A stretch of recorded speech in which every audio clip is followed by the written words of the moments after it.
శ్రీకాకుళం జిల్లాలోని ఆ నియోజకవర్గం టీడీపీకి కంచుకోట. కానీ 2019 ఎన్నికల్లో మాత్రం అక్కడ వైసీపీ జెండా ఎగిరింది. సిక్కోల్లో అధికార పార్టీకి ఈసారి గెలుపు గ్యారంటీ అనుకున్న ఆ నియోజకవర్గంలో ఇప్పుడు సీన్ రివర్స్ అయింది. టీడీపీ ఇన్ఛార్జ్ వ్యూహంతో ఫ్యాన్ పార్టీ నేతల్లో వణుకు మొదలైంది. ఈసారి తెలుగుదేశం గెలుపు పక్కా అనే భావనకు వైసీపీ నేతలు సైతం వచ్చారు. ఇంతకీ ఆ నియోజకవర్గం ఏది, ఎవరా నేతలు? What's this ABN inside.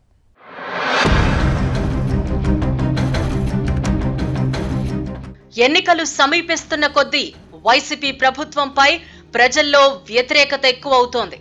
నిన్న మొన్నటి వరకు ముఖ్యమంత్రి జగన్ సర్కార్పై కొంతమేరైనా ఆశలు పెట్టుకున్న ప్రజల్లో సైతం నమ్మకం నెమ్మదిగా సడలుతోంది. దీనికి తోడు ప్రభుత్వ వైఫల్యాలను ప్రధాన ప్రతిపక్షం బలంగా ప్రజల్లోకి తీసుకువెళుతోంది. ఇవన్నీ పక్కన పెడితే బాధ్యతాయుతమైన ప్రధాన ప్రతిపక్షంగా టీడీపీ చేపడుతున్న కార్యక్రమాలు ఆ పార్టీ క్యాడర్లో జోష్ పెంచుతున్నాయి. పార్టీ ప్రకటించిన భవిష్యత్తుకు గ్యారంటీ సూపర్ 6 పథకాలు కరుడుగట్టిన వైసీపీ కార్యకర్తలను సైతం తెలుగుదేశం వైపు చూసేలా చేస్తున్నాయి. లోకేష్ యువగళం పాదయాత్ర తర్వాత నిన్న మొన్నటి వరకు అంటి ముట్టనట్టున్న నేతలు సైతం ప్రభుత్వ ప్రజా వ్యతిరేక విధానాలపై రోడ్డెక్కుతున్నారు. దీంతో కార్యకర్తలు మరింత ఉత్సాహంతో ముందుకు సాగుతున్నారు.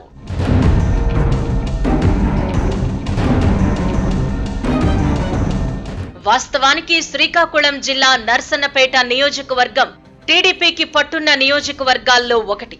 కానీ 2019 ఎన్నికల్లో ఫ్యాన్ గాలిలో ఇక్కడ కూడా టీడీపీకి ఓటమి తప్పలేదు. ఆ తర్వాత డీలా పడిన తెలుగు తమ్ముళ్లు ఎన్నికలు సమీపిస్తోన్న సమయంలో స్పీడ్ పెంచారు.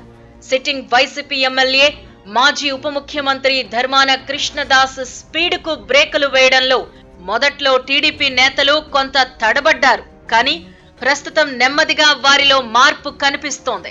ప్రభుత్వంపై ఉన్న వ్యతిరేకత, సైకిల్ పార్టీ చేపట్టిన కార్యక్రమాలకు వస్తున్న ఆదరణతో మరింత క్రియాశీలకంగా మారుతున్నారు.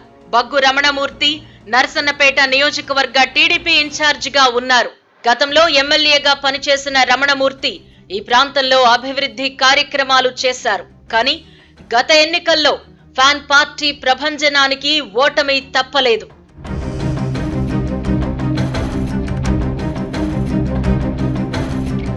వాస్తవానికి బగ్గు రమణమూర్తి జిల్లా టీడీపీలో అత్యంత సీనియర్. గ్రామ, మండల స్థాయి పదవుల నుంచి ఎమ్మెల్యేగా ఎన్నికై గుర్తింపు తెచ్చుకున్నారు. స్థానికుడైన ఈ నేతకు గ్రామాల్లో విస్తృత పరిచయాలున్నాయి. దీంతో గెలుపోటములతో సంబంధం లేకుండా నిత్యం ప్రజల్లోనే ఉంటారు అనే భావన ఉంది. దీనికి తోడు వయస్సును లెక్క చేయకుండా నిత్యం పార్టీ కార్యక్రమాలతో ప్రచారాన్ని హోరెత్తిస్తున్నారు. రాజకీయ విమర్శకులకు దూరంగా ఉంటూ తన పని తాను చేసుకునే నాయకుడిగా రమణమూర్తికి గుర్తింపుంది. సిక్కోలు జిల్లాలో వచ్చే ఎన్నికల్లో పక్కాగా గెలిచే స్థానాల్లో నర్సన్నపేట పేరు ప్రముఖంగా వినిపిస్తోంది. దీంతో వైసీపీకి ఓటమి భయం పట్టుకుంది. మరోవైపు టీడీపీ స్పీడ్కు బ్రేకులు వేయడంలో విఫలమైన అధికార పార్టీ నేతలు టీడీపీ క్యాడర్ను మానసికంగా దెబ్బతీసే కుట్రలకు తెరలేపారట. సొంత సామాజిక మాధ్యమాలతో పాటు తమ అనుకూల పత్రికల్లో టీడీపీ వ్యతిరేక కథనాలు రాయించి క్యాడర్లో కన్ఫ్యూజన్ క్రియేట్ చేసే ప్రయత్నాలు ప్రారంభించారు అనే ప్రచారం సాగుతోంది. ఈసారి రమణమూర్తికి టీడీపీ టికెట్ రాదు అంటూ దుష్ప్రచారాలకు దిగారు. చంద్రబాబు సీట్ల సర్దుబాటుపై ఇంకా ఎలాంటి ప్రకటన చేయకపోయినా వ్యతిరేక ప్రచారం ప్రారంభించారు. టీడీపీ క్యాడర్ను కన్ఫ్యూజన్ లోకి నెట్టేసి రాజకీయ లబ్ధి పొందాలి అనే ఆలోచన చేస్తున్నారట అధికార పార్టీ నేతలు.